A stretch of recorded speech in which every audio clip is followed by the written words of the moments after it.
Finance is the blood of an organization. CFA, I imagine it just is the heart which is pumping that blood around. So I think that qualification makes you understand how much blood goes in which part. And if you cut off blood, you obviously that part dies in. One thing which I have noticed, the challenge that they face with regards to recruitment, you have to first see what are you bringing to the table, because I have had these experiences myself as well, where I might have a role and the other person is going to say, no, I want this role. It's not a buffet where you're going to be customizing things for yourself. It is basically that this is what I need a person for. If you can solve that problem for me only, then I'm going to take you, and I'm not going to take you because of what you want to do. So you cannot have an absolutely 100% customized role. That is one problem. Today there are 500 people, but there are 200 kinds of role. So to get that match between the recruiter and the candidate, I think has become a bit of a challenge today. Let's take up a few questions from the students' point of view. So one of them, and a few of them, I'll just wrap it up at my end and throw some at you. So one question is about the difference between a CFA and a CMT. So CMT is more into the technical trading part, and CFA is more on the fundamental analysis aspect. So CFA would be more aligned with investments and long-term investing and not trading aspect. CMT would be more aligned with the trading aspect and not with the investment aspect. Although having economics, FSA, etc. Areas knowledge augments your trading ability, but it does not have trading related content per se, apart from just one reading that we do in technical analysis, and I think a couple of readings in risk and market risk calculation. So anything you would like to add to this question given by the student? I think you've already spelled it out. I think CMT is more about charts, indicators, trend, and this is more towards valuation, finance, ethics, and One question by Yash is how to study along with a job. That's a lecture on YouTube. We want to focus on careers and diversity in careers for today's webinar. So I'll just skip that, and there's a YouTube lecture. I'll get the lecture link sent across to you. All right. So here we have a question regarding career from Kisna. So Kisna is asking that if I'm planning to do a business in the future, how relevant is CFA going to be, and how is it going to be adding value to her entrepreneurial journey? So beautiful. I think it's a very relevant question, and I think it's absolutely going to help you.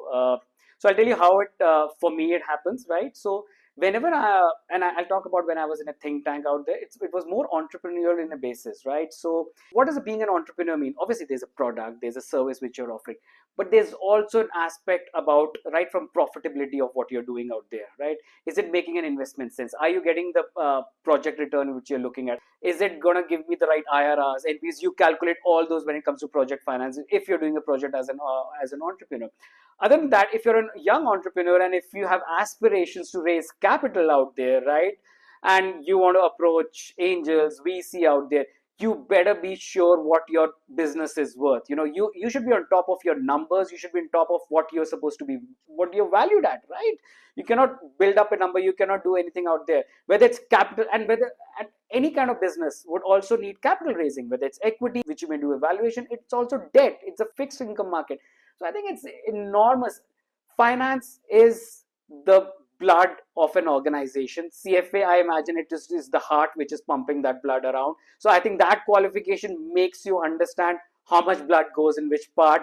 And if you cut off blood, you obviously that part dies in. So I think what CFA, the charter has helped me is to understand how this moves, how the entire finance moves, where do I raise capital from, how do I deploy that capital, and if I'm deploying that capital, am I getting the right return on my capital or not, right? And that goes beyond it. And as your journey proceeds, you become a public limited company out there, then it's enormous, right? So I think, as I said, it's like water. Whatever shape you give it, really it grows with you. The charter grows with you. It's like a tree which branches expand and the roots go deeper and deeper, and it's so beautiful. I can tell you over the period how I never thought that this could help me, but it has helped me so much when it comes to it. To a very simple, it will make you such a great analyst when it comes to any micro part even of your business. You can imagine, you can become thorough, you'll become in-depth, you'll be able to take the right decisions out there, and the discipline which comes in, and obviously the ethical part which is there. So I think from the business standpoint and an entrepreneurial standpoint, so any decision that you take ultimately translates into some number on the financials, PL, balance sheet, cash flows, etc.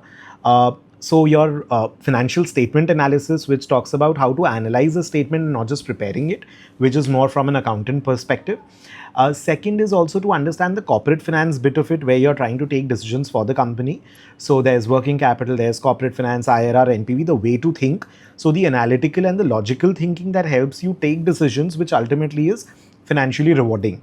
And then the risk part and the management part, and with all the asset classes, you understand how the economy functions broadly as well. So I think that put together, it kind of gives you a very holistic understanding as to how the business runs.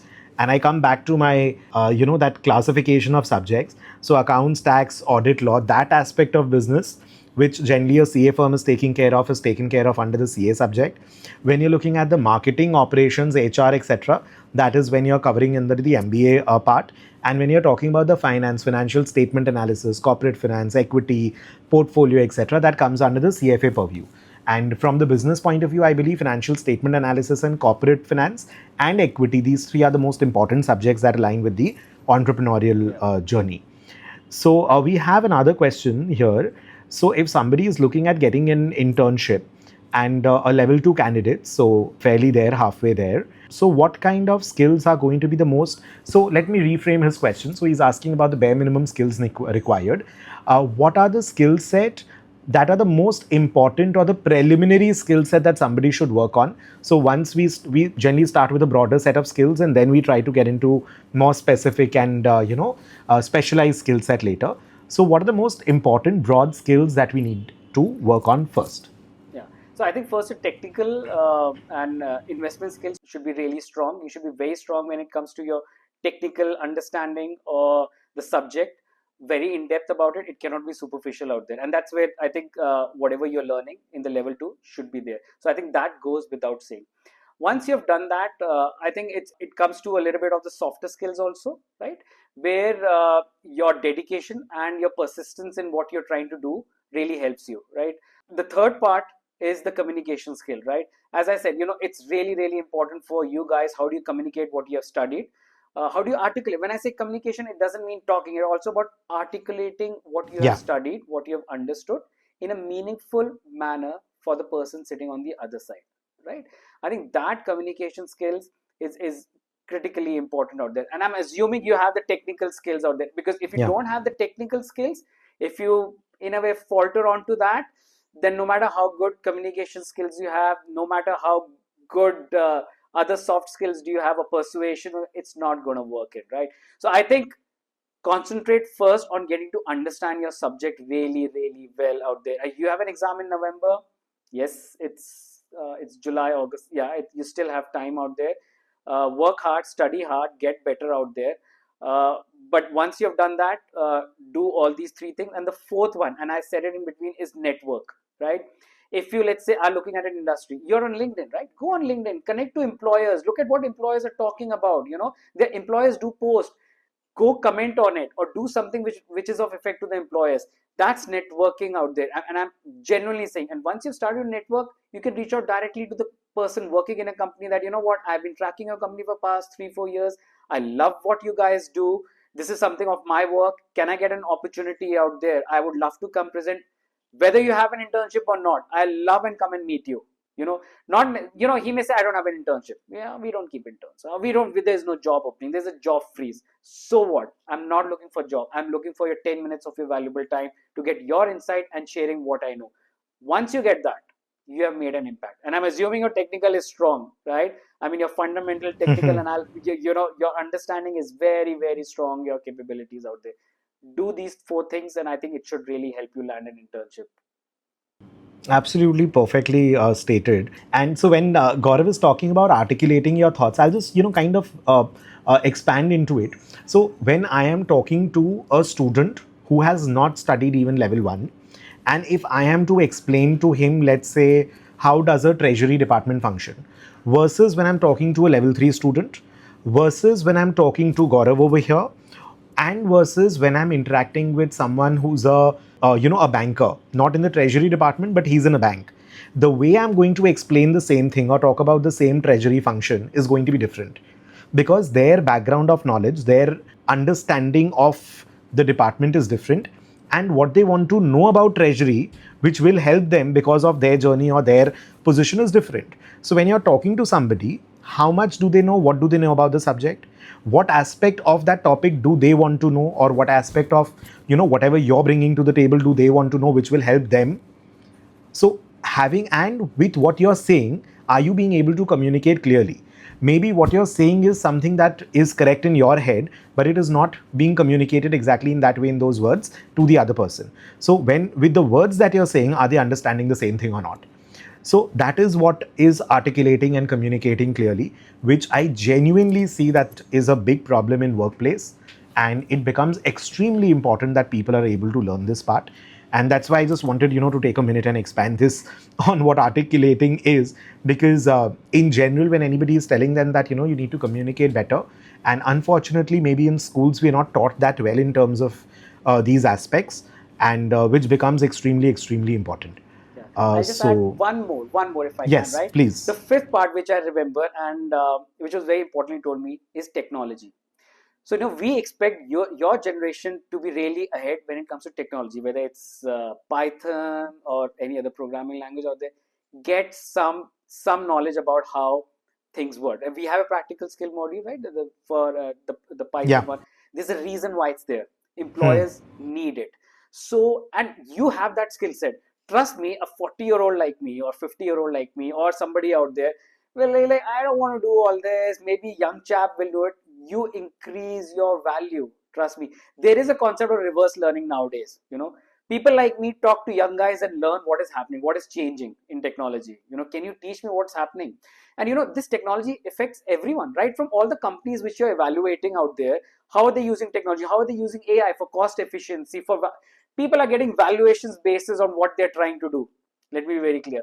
As a person working in an organization, you cannot be saying that I don't like technology, I'm scared of technology. Please don't be scared of technology. Adopt it. That's a Of sharp course. weapon which you have it, which the guy on the other side may not have it. And that's your edge. Trust me. So we'll go through the next set of Yeah. questions a bit quickly because we're kind of short of time. So Samyak has a repetitive question. We already answered that, the skill set that you need to acquire along with financial modeling is a part of your technical skills. You have your communication, networking, etc. We'll skip the question on investing. So what is the real advantage? Do retail investors have a real advantage over big institution? I think it's just going to be the other way around.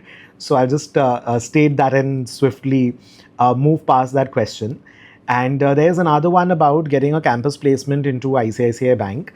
And should I give priority to CFA course? We already discussed that Yeah. with a comparison of MBA and CFA. So I'll skip that bit as well. And investment banking role. All right, Gaurav, with your diverse experience in different career profiles that you work so far, do you want to shed some light on investment banking role because it seems very coveted with the Zindagi Na Milegi Dobara and the Wolf of Wall Street and everything going on. But so a lot of students who want to become investment bankers and come to me and I ask them a simple question, what do you mean by that? And they don't have an answer. So do you want to, in a very short manner, answer Kanak about what is the investment banking role about? So investment banking is just one of the small facets of the entire investment job area out there, right? There's portfolio management, which we call as investment management out there. There is investment banking. There is the credit side. You can be a credit person. You can be a risk person out there. What investment banking role basically is look for mergers and acquisitions or a new company getting listed out there, and they'll work to raise capital. I'm being very basic about it. So let's say a company wants to list on the stock market. It's a private company. The investment banker will come and say that this is supposed to be the valuation out there. We're going to do valuation. Then they do road shows. Then they try to raise capital out there. Then there's capital raising, and the company gets listed out there, right? So if a company like an entrepreneur who was a private company and grows so big that he becomes public limited company, would need an investment banker when he wants to transit. Any company who's a public limited company would also want to raise more capital, will again go back to investment banker. So investment banker will actually take an organization, it will see how it can raise capital, at what value it can raise capital, and it will go to the other side. So that's how it happens. Broadly, there is buy side and sell side. These two terms are more important. Buy side is the people who have money, which is the asset managers, insurance, your pension funds, and other people out there who have money, who are buying, right? The sell side would be the broking side out there who will be selling it out there, who will be selling ideas out there. So I think it's a huge area. Investment banking, yes, it got popular because of Zindagi Na Mile and for other aspects out there. But I think there is much more, much more rewarding and much more better lines also out there, Yeah. which you will figure it out. Yeah, so So finance is very broad actually. People become very myopic in when they're talking about investment banking, because corporate finance opens your doors to almost every industry out there. Because whenever you're kind of taking any kind of business decision that's there, people ignore founder's office role. People ignore strategy roles when you're looking at finance. People end up ignoring a lot of treasury, hedging, forex roles. There's so much of sales angle and the wealth management aspect that is there. There's huge volume of jobs in the wealth management area. There is so much on the risk side. There's so much on equity researchers there. Investment banking is again when you're looking at the M&A and the fundraise, etc. Then you have the venture capital, the private equity. So it's a huge, broad area of finance which should not be restricted, I believe, to just one profile. And as the question stated over here, that what is it about and all the scope. So it's more about the way it has been promoted, or probably through the media and movies and everything. There's one more interesting question is about so there could be colleges where they do not have a good placement. It could be a tier 2 tier 3 college or a tier 2 tier 3 city for various reasons. So how does a student who's not getting placement through the college look at the CFA program? Let's say he's a level 2 qualified student, or later on does level 3. I would assume a level 2 qualified, given that you can do it with graduation. So level 2 qualified student out of graduation, what do they do in terms of placement, or how could the institute help in terms of placements? as I said, start networking before you even complete your journey out there. And for me, what I did and what I'm seeing what the young kids are doing is attend. So we have CFA Society India. Go attend these events, start networking, because Yes. these are the future employers. Basically, these are like the job fairs which is happening. Right? Don't go with your CV. It's not about a CV placement, but go there, understand what they're looking for. Second, use digital as a tool. Be on LinkedIn, understand what these guys are doing, follow them, comment onto them, reach out to them. Even if you do these two things, you will Customized reaching out, not a blanket customize. copy paste message to all. Definitely. So let's say Just if I'm adding to looking at an that. organization which has only debt. If you keep on talking about equity, they say Yeah. predominantly debt house. What are you talking about equity? So it has to be Yes. very particular. And let's say if I am in venture debt, you need to talk about, okay, this is the investment you made. This is my analysis. And I'm just sharing it with you. Start doing it. That's how it happens. Start attending physical events and start doing it virtually. These two will help you really a lot. So there's a question on claiming GST. So only if you have a GST certificate in your own name, you can claim it. Otherwise, you can't, even if the company is in your name or something. I'll skip that bit. I think AI related, a lot of questions we've already answered. So you need to create depth, your knowledge, your common sense, your communication, all the aspects, not mug up, which anyways the institute is not going to allow you to mug up. Because if you mug up, you'll end up getting confused between two options on the exam day and you'll end up marking it incorrectly. So mugging up is out of the question. You'll have to develop the logical, analytical thinking. So I'll just, sail through this one. So we have somebody MBA and working as in the credit risk space and then the data analysis space. The question is, you want to move back to finance role. Anything else you want to add to it? Because we've already discussed career transitions, given his question. Nothing much. Else we And can move forward. Yeah. my only thing is, look at my career. I have moved on and Yeah. I've used whatever I've learned. It has really helped me. So don't limit yourself that I want to be only an investment banker. I want to be only this. I just want to be a portfolio manager. You don't become a portfolio manager day one. You need to Yeah. rise and you need to do it. It helps you across level. Right. So a couple of quick questions. I think AI, we've got another question. Let's just take it up. So with AI and automation, how do you make sure? So will CFA be relevant? I'll just answer that yes. But I would want to ask a follow-up question: how to make sure that your CFA designation is relevant? As in, you as a person, what are the things that a student can do to make sure that your designation and you stay relevant in the world of AI and automation? Yeah. So what AI helps you to do is it helps you give what is out there. It will summarize, it will tell you what it has happened, but you need to take that perspective. You need to understand and take a call of how it's going to happen, right? And why is it happening as per you? It's a predictive tool. It will tell you what it is, but the decision remains your own. That is basis your experience, your insight, and so as I say, AI can run numbers, but CFA helps you understand consequences. Yeah, So and okay, the fine. story. Yeah, as a story. Yeah, And the connecting of the numbers. And I think you can read Nicholas Taleb's book, yeah, Fooled by Randomness, and he talks about the patterns and everything and the story correct, and the logic behind it as well. exactly. Yeah. Since we're talking about AI, so what about a data analyst? So how can they, be relevant, and how can they use their CFA designation in order to for the industry, for the roles, and for the I think it's future? critically important, whether you're a investment analyst or whether you're a fund manager, you have to be data analyst first. Data is what we eat on, Yeah. honestly. If I don't have data, honestly, yes, there's a gut feeling, but you cannot take decision without data. You need data out there for everything which you do, right? Whether it's a financial statement analysis, whether it is a project basis, whether investment portfolio construction, you need data.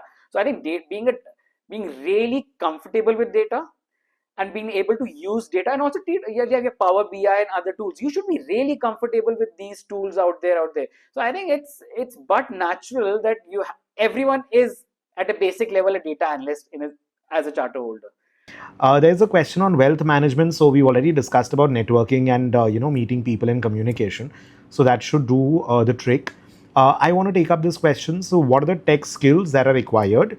So if somebody is not yet decided what profile or career that they are choosing, so I'm looking at a broader finance role. And my question is, so what technical skills, let's say 1, 2, and 3, that they should first prioritize if they do not know exactly which profile in finance they're going to enter into? Okay, so you need financial statement analysis, investment analysis, right?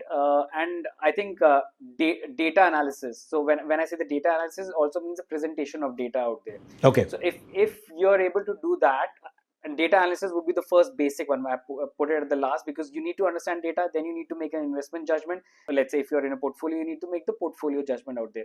So and that the entire journey of CFA programs helps you to do that part of it. So I think having that strong skill set is very important. Apart from that, you have the soft skill, which is, as I said, presentation skills, stakeholder engagement, market understanding. Those are add-on, because you have to deal with them later on. But having a strong investment understanding, investment thesis, investment analysis, and to the basic data analyst, I think that's really critically important. So I'll just restate what Gaurav has said, just to add the software angle to it.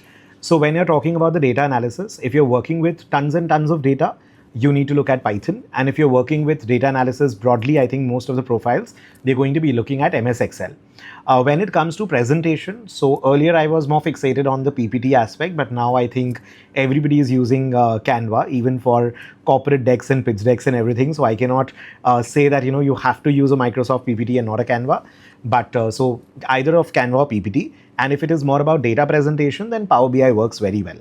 And the third I would like to put is structured writing. The skill of writing, you'll have to work towards it even if you're not good in school at writing. It absolutely does not matter. That is a skill that you can teach yourself. It does not have to be very complicated words or something that you're using. It's just that you'll have to state it in a way where the reader is able to understand and derive the most amount of value in the least number of words. Yeah, correct, Precise, correct. as you state. So whenever you're talking about it, I used to ask within 1 minute, tell me why should I buy this?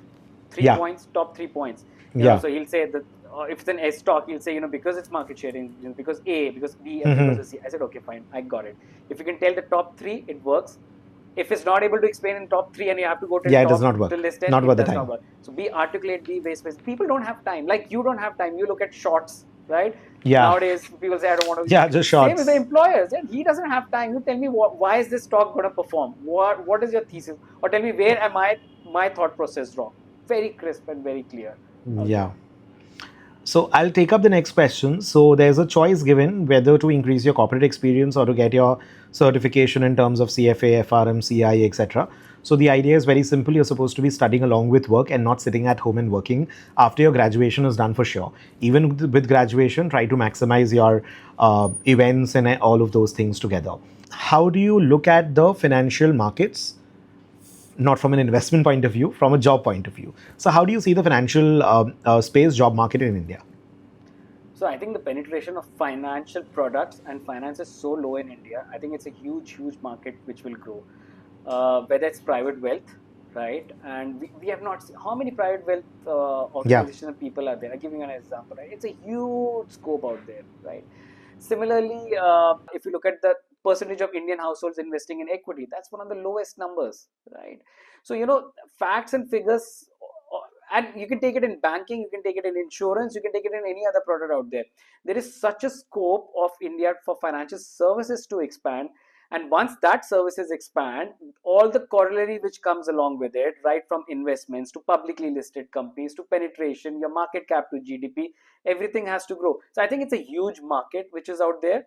Uh, Trust me, compared to globally, India is growing really well. You know what is Yes, happening in the 100%, global market out 100%. there.